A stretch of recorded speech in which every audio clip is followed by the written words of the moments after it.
मैं नरसिंह सूर्यवंशी, शासकीय कन्या उच्चतर माध्यमिक विद्यालय आगर मालवा। आज हमारे कक्षा 9th क्लास में का जो विषय है कार्य तथा ऊर्जा। तो सबसे पहले आपको बेसिक चीज़ों पर ध्यान देना है, जैसे कि ऊर्जा किसे कहते हैं। तो ऊर्जा किसी कार्य का होना या न होना ऊर्जा कहलाता है। और ऊर्जा की इकाई क्या है? तो ऊर्जा की इकाई जो है जूल होती है। तो जो भी हम कार्य करते हैं उनमें सब में क्या है, ऊर्जा की आवश्यकता होती है। जैसे ये बैग है तो बैग को उठा के हमको एक जगह रखना है।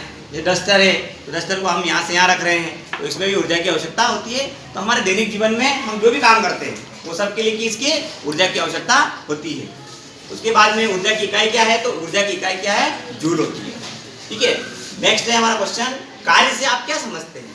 तो जब किसी वस्तु पर बल लगाने से वह वस्तु बल की दिशा में विस्थापित हो जाती है, उसे हम क्या कहते हैं? बल कहते हैं। अब बल की इकाई क्या है? तो बल की इकाई जो है जूल होती है। उसके बाद में जो है इसी में एक प्रश्न बनता है हमारा, जीव प्रक्रम। जीव प्रक्रम से आप क्या समझते हैं? तो जीवित शरीर में होने वाले जो प्रक्रम जीवों के लिए आवश्यक हो उसे हम जीव प्रक्रम कहते हैं, जैसे श्वसन, ऑक्सीजन, पोषण तथा वहन। तो इस चैप्टर में कार्य तथा ऊर्जा में आप अच्छे से पढ़े। और जैसे श्वसन, तो हम सांस लेते हैं तो ऑक्सीजन गैस अंदर जाती है हमारे शरीर में, और सांस छोड़ते हैं तो कार्बन डाइऑक्साइड गैस बाहर निकलती है, उसे हम क्या कहते हैं? श्वसन कहते हैं। उत्सर्जन, तो हमारे शरीर में जो हम भोजन ग्रहण करते हैं वो भोजन छोटे छोटे टुकड़ों में टूट जाता है और बाद में हमारे शरीर में विभिन्न प्रकार के अपशिष्ट पदार्थ उत्पन्न होते हैं। तो अपशिष्ट पदार्थों को शरीर से बाहर निकालने की प्रक्रिया को क्या कहते हैं? हम उत्सर्जन कहते हैं। पोषण क्या है?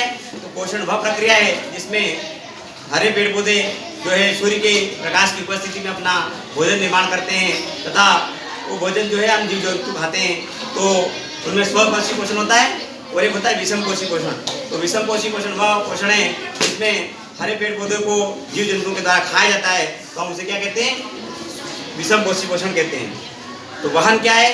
तो वहन का मतलब होता है हमारे शरीर में रक्त का परिसंचरण एक स्थान से दूसरे स्थान पर होता है, तो उसे हम क्या कहते हैं? वहन कहते हैं।